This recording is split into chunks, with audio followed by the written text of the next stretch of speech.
ফুলকপি শেষ হওয়ার পূর্বেই এই রেসিপিটা একবার হলেও তৈরি করে খেয়ে দেখবেন। অসম্ভব মজার এই রেসিপিটা করার জন্য প্রথমেই চুলায় একটা প্যান বসিয়ে এতে আমি দিয়ে দিচ্ছি 10 থেকে 12টি দেশি আলুর খোসা ছাড়িয়ে ধুয়ে নিয়েছি, আর দিয়ে দিচ্ছি একটি মিডিয়াম সাইজের ফুলকপি কেটে ধুয়ে পরিষ্কার করে নিয়েছি। সাথে দিয়ে দিচ্ছি কিছুটা লবণ আর কিছুটা হলুদের গুঁড়া। এবার এই ফুলকপি আর আলু সিদ্ধ করার জন্য কিছুটা পানি দিয়ে দিচ্ছি।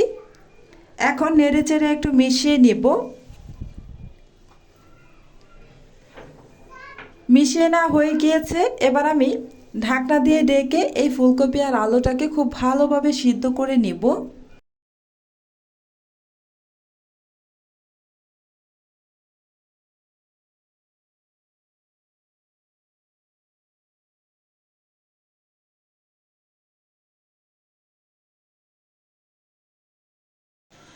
কিছুক্ষণ অপেক্ষা করার পর ঢাকনাটা খুলে নিচ্ছি।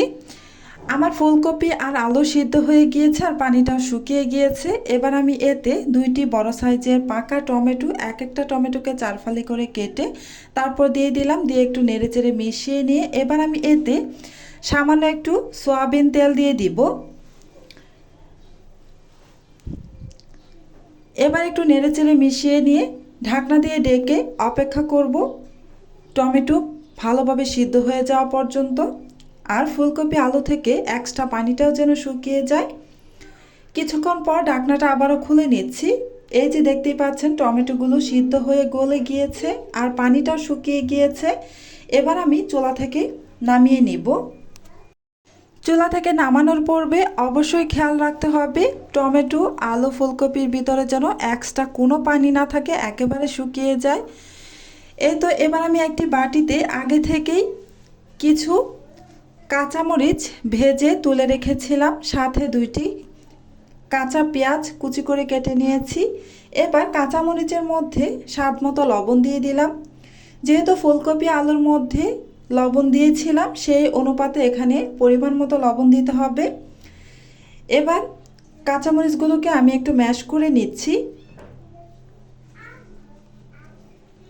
ম্যাশ করে না হয়ে গিয়েছে, এবার আমি পেঁয়াজগুলো কাঁচামরিচের সাথে মিশিয়ে খুব ভালোভাবে মেখে নিচ্ছি।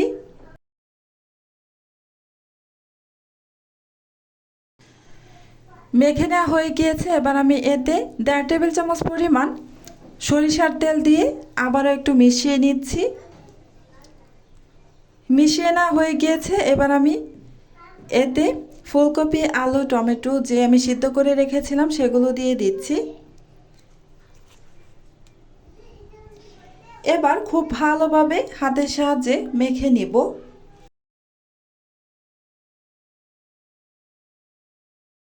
মেখে নেওয়া হয়ে গিয়েছে, এবার আমি এতে আগে থেকে সিদ্ধ করে রাখা একটি ডিম ভেঙে দিয়ে দিচ্ছি।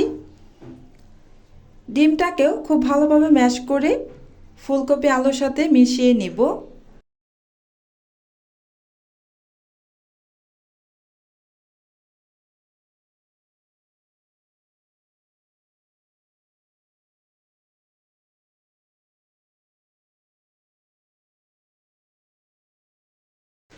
আমার ফুলকপি মাখাটা একদম রেডি।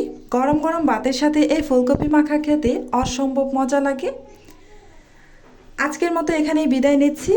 আপনারা সবাই অনেক বেশি ভালো থাকবেন, সুস্থ থাকবেন।